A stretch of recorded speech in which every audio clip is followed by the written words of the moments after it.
Amém. Vocês estão me ouvindo? Ouvindo Estão bem. me ouvindo bem, né? Isso. Ah, Sim. maravilha.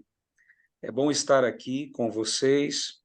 A gente estava meditando aqui o que poderia fazer nessa reunião.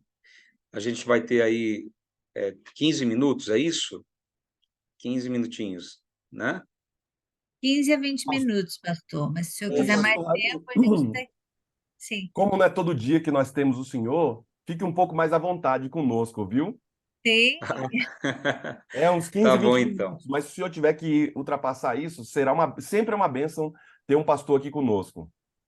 Tá joia, amigo. Obrigado É aí, um pastor afago para o senhor Anderson. vir outras vezes, viu? É um afago para o senhor vir outras vezes. Tá joia, amigão, tá joia. Eu gostei muito da iniciativa aí de vocês. Eu acho que esses grupos estão crescendo, graças a Deus, e já tem contribuído bastante aí para aumentar a comunhão dos nossos irmãos com Deus. Amém. Hoje, hoje eu vou falar para vocês sobre o título Puxado pelo Colarinho. Quando a gente ouve essa expressão puxado pelo colarinho, né? Ela é uma expressão muito forte e é uma expressão que às vezes até vem com um pouco de violência, mas essa violência, ela é uma violência benéfica, tá? Se podemos assim dizer, né? Se existe essa violência benéfica. Eu me lembro daquele texto na Bíblia quando Jesus ele fala assim, que não tinha ninguém na festa, na parábola lá que ele conta, né? Não tinha ninguém na festa, tinha mandado vestido para todo mundo, para o povo ir, aparecer na festa, e o povo não foi.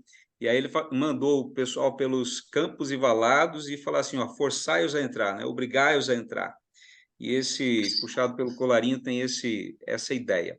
O texto de hoje, queridos, eu gostaria de ler com vocês, é o livro de Lucas, capítulo 24, a partir do versículo 13, tá? Se você tem a sua Bíblia aí, abra a sua Bíblia. Vou dar um tempinho para você encontrar. Livro de Lucas, capítulo 24, versículo 13 em diante. Muito bem. Aqui está escrito assim: Eis que, no mesmo dia, iam dois deles para uma aldeia que distava de Jerusalém 60 estádios, cujo nome era Emaús.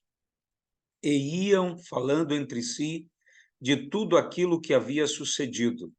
E aconteceu que, indo eles, falando entre si e fazendo perguntas um ao outro, o mesmo Jesus se aproximou e ia com eles. Ok? Até aqui, eu queria chamar a sua atenção, porque o texto, no início, ele já fala assim, e eis que no mesmo dia. Quando você vai ler a Bíblia, você sempre tem que ir a ela com essa ideia de perguntar, né? O que o texto, para quem foi escrito o texto, por que foi escrito o texto, por que ele foi escrito, e a gente, quando vai com essas perguntas, a gente começa, já no primeiro verso, a gente já vê aqui algo interessante, fala assim, no mesmo dia. Que dia era esse, queridos? Vocês lembram que dia era esse? O dia da ressurreição. O dia da ressurreição. Era um dia em que a comunidade estava se desintegrando, porque eles estavam já aí no terceiro dia da morte de Jesus. E eles não podiam caminhar no sábado mais do que 1 quilômetro. E o povo agora estava voltando de Jerusalém, e eles voltaram no domingo, estavam voltando, né? Saindo de Jerusalém, esse grupo de pessoas, esses dois discípulos aqui, é falado, eles estavam indo para para Emaús, uma cidadezinha desconhecida, uma cidadezinha, se a gente pode dizer assim, insignificante, tá? E esses dois discípulos estavam caminhando quando, de repente, algo aconteceu, algo fantástico. Jesus se aproximou. Esse esse verbo, né, aproximar, ele tem um significado muito grande aqui, Por quê? Porque Jesus, queridos, ele sempre se aproxima. Jesus sempre vai se aproximar. E mais do que se aproximar, a importância aqui não está tanto na aproximação de Jesus, porque ele está sempre se aproximando dos seus filhos, dos seus discípulos. A questão aqui, a pergunta maior é de quem ele está se aproximando. E se você for ali estudar um pouquinho mais sobre esses personagens, esses dois, você vai ver que não tem muita informação a respeito desses dois discípulos. Há até uma ideia de que esse discípulo, o Cleopas, que é o único que aparece o nome, ele, na verdade, ele é casado com esse outro discípulo, porque há a ideia aqui de que esse discípulo é uma mulher e seria a esposa dele. E eles estão voltando para casa depois dos últimos eventos em Jerusalém, quando Jesus se aproxima deles. Então, queridos, de quem Jesus se aproxima? De pessoas que são desconhecidas, pessoas que não eram conhecidas. Jesus poderia, assim que ressuscitou, ter aparecido, né, em outros lugares do universo, para dizer, olha, tá vendo? Eu estou aqui, eu estou vivo. Poderia ter aparecido para Pilatos, poderia ter aparecido para o imperador romano, poderia ter aparecido primeiro para Pedro, João, Tiago, né? Discípulos que têm são mais conhecidos, mas não, ele escolhe aparecer justamente para pessoas desconhecidas, tá? Pessoas desconhecidas. Talvez você esteja se sentindo assim hoje, tá? Talvez você não tenha, as pessoas não te conheçam lá no teu trabalho, as pessoas não te conheçam, não te valorizem por aquilo que você é, e talvez você esteja se sentindo assim, talvez você esteja se sentindo como aqueles dois discípulos, caminhando, né, voltando ali para uma cidadezinha insignificante, não também muito conhecida. Para você ter uma ideia, a palavra Emaús, ela significa riacho quente. Olha que interessante, né? E eles estavam voltando para essa aldeia, ali em Emaús, quando, de repente, Jesus aparece na vida deles. Será que Jesus também aparece na nossa vida assim, de repente, e principalmente quando a gente está, como esses discípulos, tristes, eles estavam acabados, queridos. Sabe por quê? Porque a esperança deles havia morrido. E eles, na conversa com Jesus, mais à frente, a gente vai ver que eles disseram assim, a gente acreditava que ele ia libertar Israel, né? E infelizmente esse sonho deles não aconteceu. Jesus ele realmente morreu e eles ainda estavam com essa ideia fixa na cabeça, né? Jesus morreu, acabou a esperança, a gente vai voltar, não tem mais o que possa fazer. Quando de repente Jesus aparece e aparece para esses discípulos que, a nosso ver aqui, eram totalmente desconhecidos. Quem é Cleopas? Quem é esse camarada? Né? Por que a gente acredita que seja a esposa de Cleopas que está caminhando ao seu lado? Porque lá no livro de João, capítulo 19, verso 25, há uma referência ali a Maria, mãe de Jesus, e outra Maria chamada Maria de Cleopas. Então, esse o motivo pelo qual a gente acredita que esse discípulo que está sem nome aqui seja a esposa dele, tá? E é bem comum, né? A gente também percebe nos textos bíblicos o pessoal não falar muito o nome das mulheres. Poucas vezes aparece o nome de mulher na Bíblia. Agora, quanto aos homens, sempre há uma referência, sempre há ali uma citação, tá?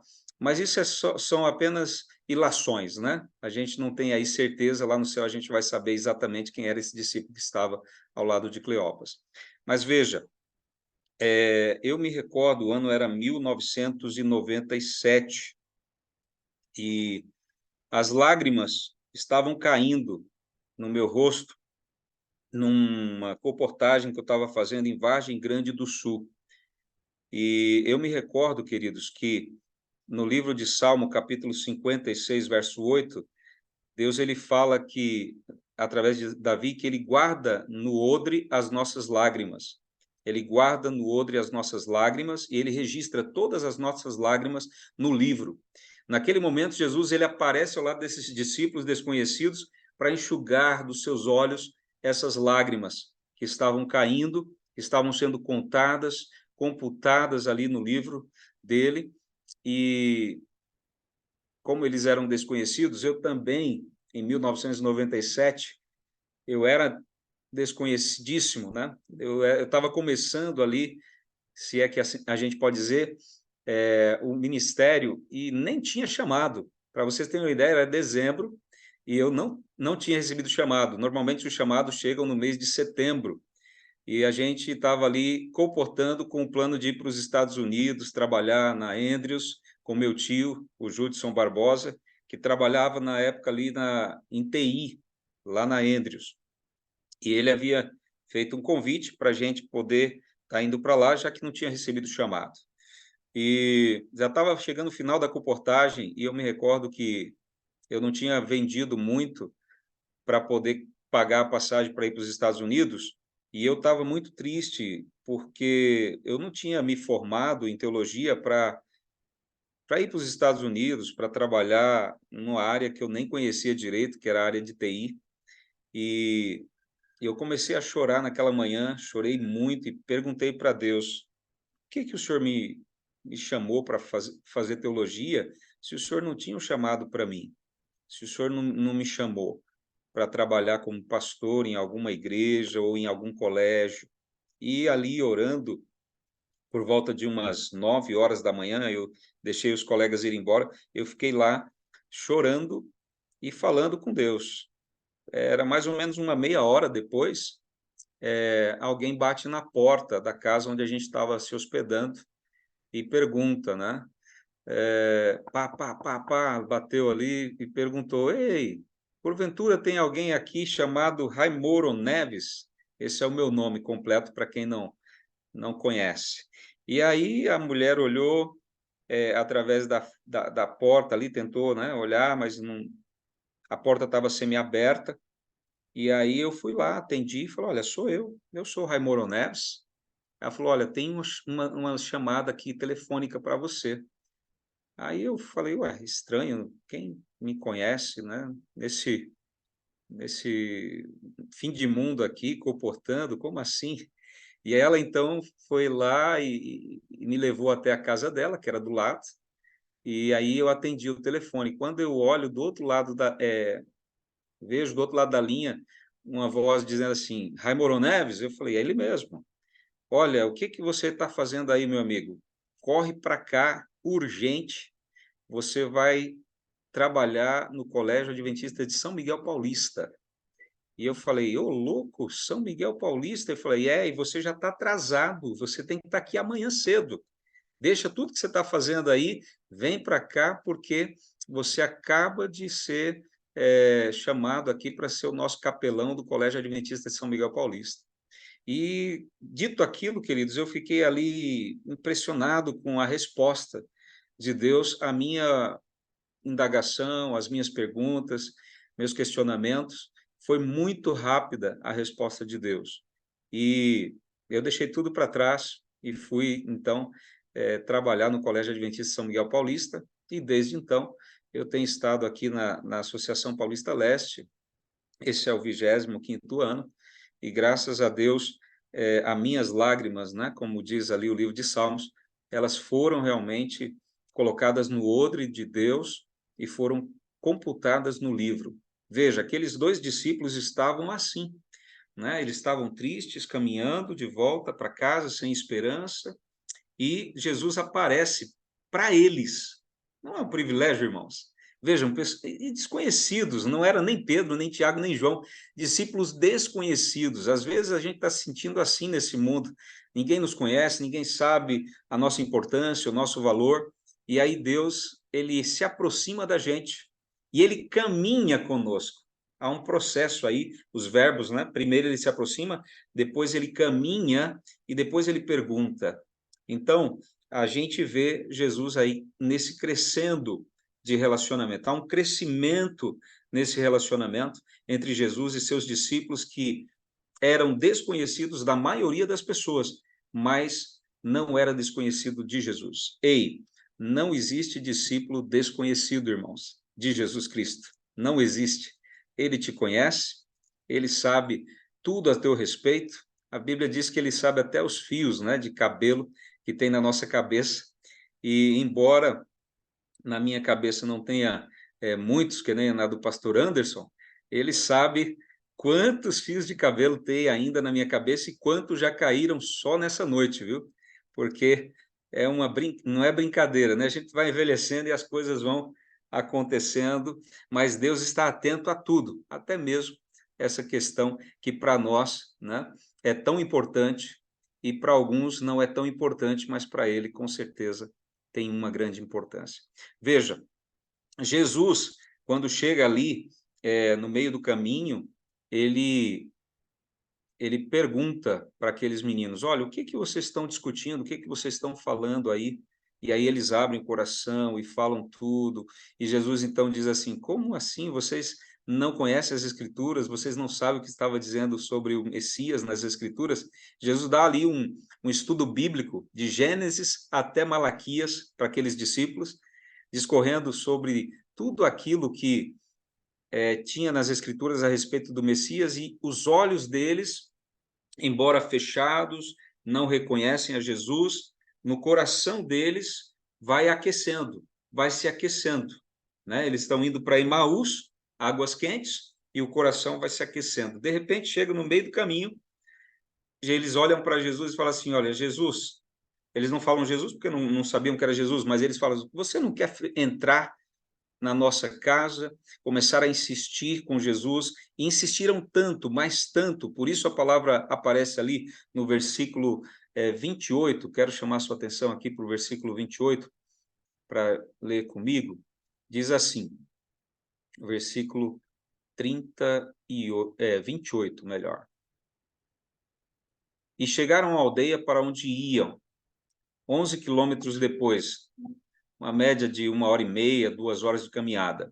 E ele fez como que ia para mais longe. E eles então o constrangeram, dizendo, fica conosco, porque já é tarde e já declinou o dia. E entrou para ficar com eles.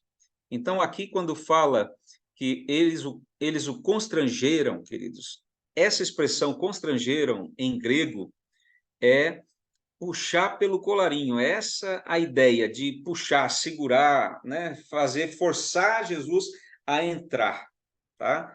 Foi essa a atitude deles. E fizeram isso por quê? Porque eles queriam que aquela amizade, ela se aprofundasse, ela continuasse crescendo, naquele crescendo que vinha, aproximou, caminhou com eles, começou a perguntar o que estava acontecendo no coração deles, eles contaram para Jesus, Jesus então, depois de ter ouvido, conversou bastante, e eles então não queriam que essa conversa terminasse, eles queriam dar sequência nessa conversa, puxam Jesus para dentro, forçam Jesus, puxam ele pelo colarinho, e Jesus entra dentro da casa deles. Quando você vê isso acontecendo, a ideia lá no Oriente Médio, de você convidar alguém para entrar dentro da sua casa, é que você quer ter um upgrade no relacionamento com essa pessoa. Você quer fazer ali com que esse relacionamento aumente, para que esse relacionamento seja mais profundo. E a gente sabe que esse relacionamento realmente é mais profundo quando a gente vê Jesus fazendo o quê? Partindo o pão. Veja que numa casa, a pessoa que podia partir o pão, normalmente era o dono da casa, o proprietário da casa, ou alguém que você achasse tão importante que você o convidaria para partir o pão, para fazer esse processo de partir o pão. E quando você dava a essa pessoa essa atividade, partir o pão na sua casa, você estava dizendo o que para ela? Olha, a minha vida está na tua mão. Controla, a partir de agora, você está no controle da minha vida. Por quê? Porque o pão, queridos, a gente sabe, o pão é vida. Quando você se alimenta do pão, você tem vida, você tem energia. E quando você dá a oportunidade para alguém partir o pão para você na sua casa, você está dizendo, olha, a minha vida está na tua mão. Antigamente, você sabe que o copeiro, né, ele tinha que experimentar o vinho antes, para depois dar ao rei. Ele tinha que, né, experimentar a comida antes, para depois dizer, rei, pode comer. E a mesma coisa acontece quando a gente faz, dá essa autoridade, essa autonomia para Jesus na nossa vida. Embora eles não soubessem quem era aquele estranho, eles deram, mesmo assim, essa autonomia, essa autoridade para que aquele estranho partisse o pão. Hoje, a gente sabe que era Jesus, mas naqueles dias eles só perceberam que era Jesus nesse ato, nessa atitude de partilhar o pão com esse estranho. Quando a gente partilha o que nós temos com os estranhos, tá? A gente se aproxima mais dele e os nossos olhos são abertos para a realidade daquela pessoa. Jesus, então, aparece para eles nesse momento da partilha do pão, quando eles estavam buscando esse upgrade no relacionamento com Jesus. Nunca diga, meu irmão, minha irmã, né, que já é tarde na sua vida para novos começos. Nunca diga, meu irmão, que já é tarde para você restaurar o seu casamento, para você restaurar a educação dos seus filhos, para você restaurar a sua vida espiritual, e faça como esses discípulos.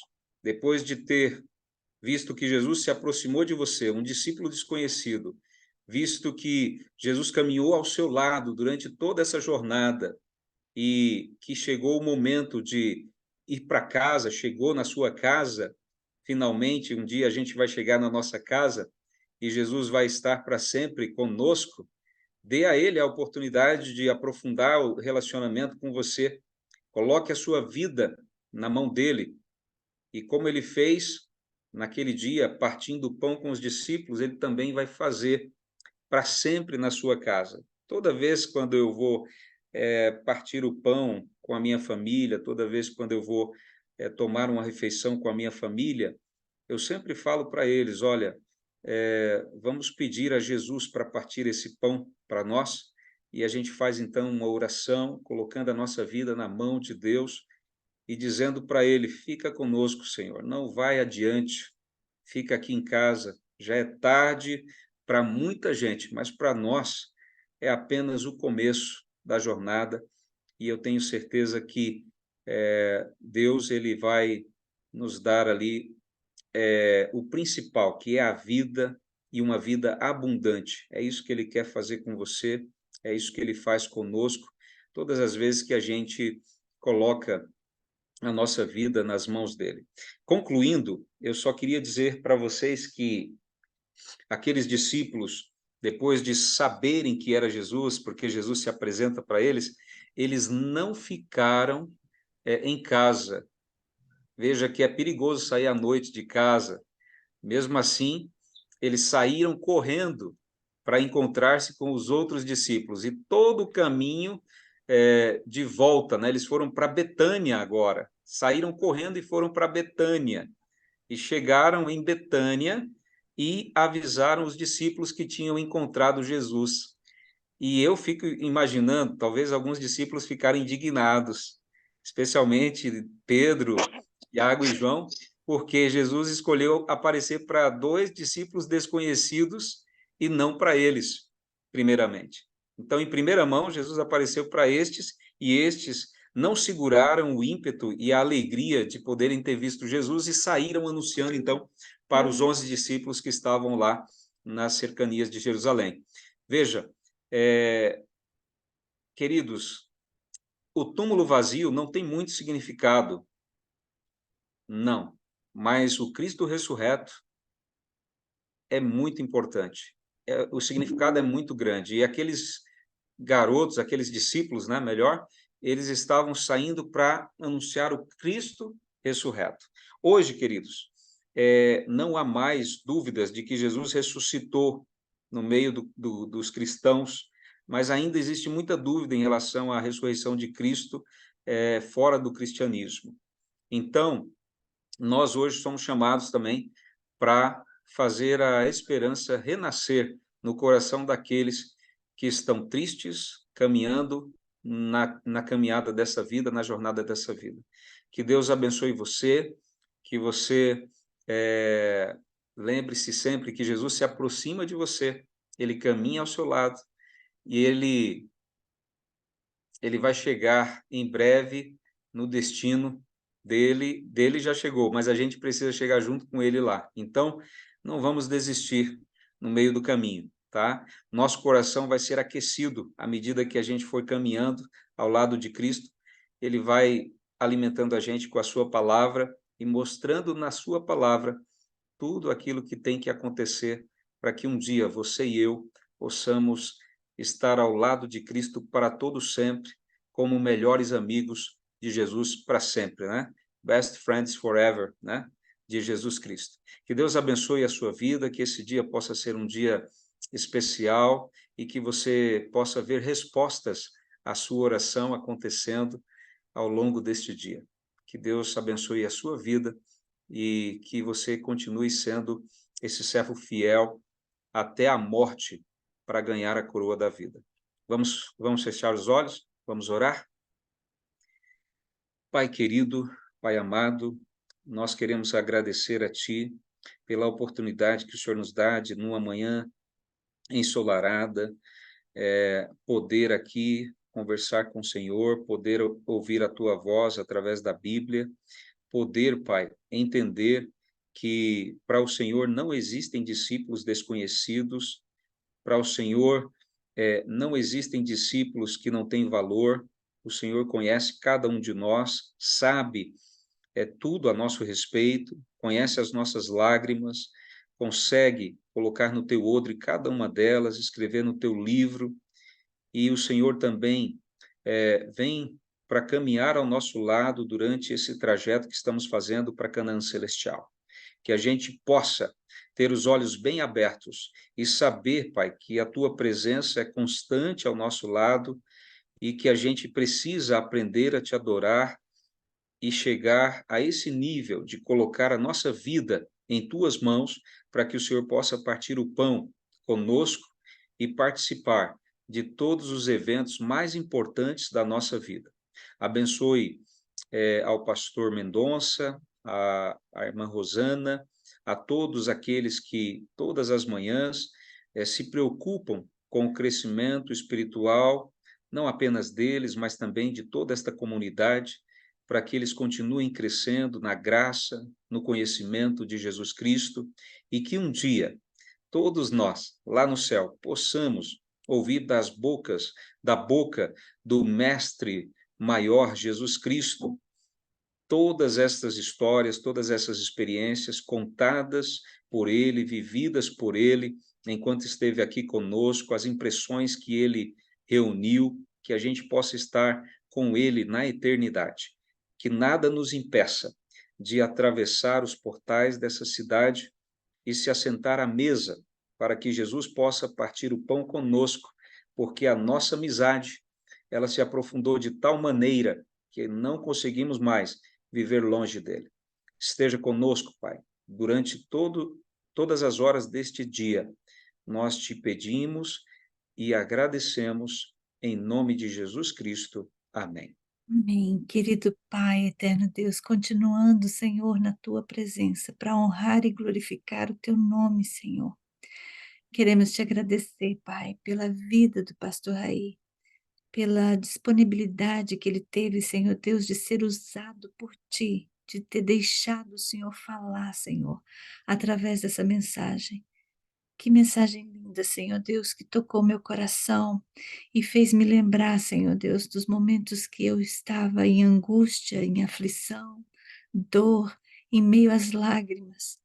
Eu senti a sua mão santa e poderosa secando as minhas lágrimas, me dando uma nova história. Eu sei que aqui, Senhor Deus, muitos, enquanto o pastor pregava, enquanto ele falava ali, Senhor Deus, que na caminhada de Maús, o Senhor vem ao encontro daqueles necessitados. Eu sei que muitos aqui, Senhor Deus, lembrou de suas experiências contigo. Pai, é tão bom ter encontros com o Senhor.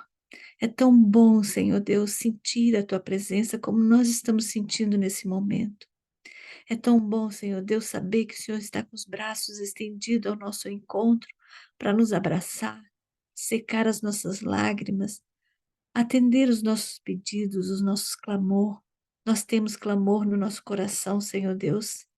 Muitas coisas nós queremos, Pai, mas muitas coisas ainda não recebemos. Talvez não estamos sabendo pedir, Senhor, mas talvez é a hora que nós devemos ser tratado o nosso caráter para, talvez, quando recebemos a bênção, sabemos administrar na nossa vida. Pai querido, tem muitas mães aqui que choram pela volta dos seus filhos para casa. E o Senhor conhece cada mãe, cada lágrima que as mães derramam perante o seu altar, pedindo que seus filhos voltem. Muitas mães, muitos pais oram pelos filhos que estão nos vícios da droga, da bebida, que estão presos. Pai querido, quantas de nós aqui sofremos pelos nossos queridos, que queremos que tenha esse encontro que esse homem teve lá na caminhada para Emaús. Pai querido, nós queremos ter esse encontro com o Senhor Jesus. Queremos que o teu Santo Espírito, Senhor Deus, nos abrace. É difícil, Senhor, a caminhada aqui nesse mundo não está nada fácil, não, Pai. Mas nós temos a esperança do seu amor, da sua misericórdia sobre a nossa vida. Abrace cada um aqui, Pai, cada janelinha aberta aqui. O Senhor sabe das lágrimas, o Senhor sabe o pedido que está no coração. Quem sabe esse pai que chora pelo filho, que pede para que o filho volte, como é o caso do Israel, Senhor Deus, ele tem estado aqui no nosso grupo, tem pedido pelo filho dele, Senhor Deus. Ah, Pai querido, faça com que esse encontro com o Senhor, em primeiro lugar, aconteça. Obrigada, meu Deus, pela vida do pastor Raí. Mais uma vez eu te agradeço por ele estar aqui, por ele trazer essa mensagem que abriu a nossa mente, o nosso coração, para entender que o Senhor é o cuidador da nossa vida, o Senhor é dono da nossa vida. E se nos entregarmos nas tuas mãos, as outras coisas são completas, Pai. E queremos ser completos. Queremos que o Senhor trabalhe o nosso caráter. Se existem coisas que atrapalham nossa comunhão contigo, Senhor, por gentileza, retire de nós. Obrigada, meu Deus, pela vida do pastor Anderson, da Débora, dos seus filhos. Obrigada porque esse casal tem nos ajudado tanto aqui, Senhor. Muito obrigada. Pai, amanhã nesse país as pessoas param para te agradecer, para louvar e bendizer o teu nome pela graça recebida. Nós aqui vamos estar juntos, Pai, para te agradecer. Mas nós não precisamos de um dia especial para isso. Nós todos os dias é momento, todos os momentos é momento de agradecer ao Senhor. Portanto, eu te agradeço por esse culto de hoje. Muito obrigada. Fica conosco, Pai. Nos abraça nesse dia de hoje. Seja no nosso dia, Senhor Deus, quando entrarmos no nosso trabalho, na caminhada com o encontro com alguém, em qualquer dos nossos afazeres, Pai. Convidamos o Senhor para estar conosco. Perdoa os nossos pecados, Pai. Fica conosco em nome de Jesus. Amém. Amém.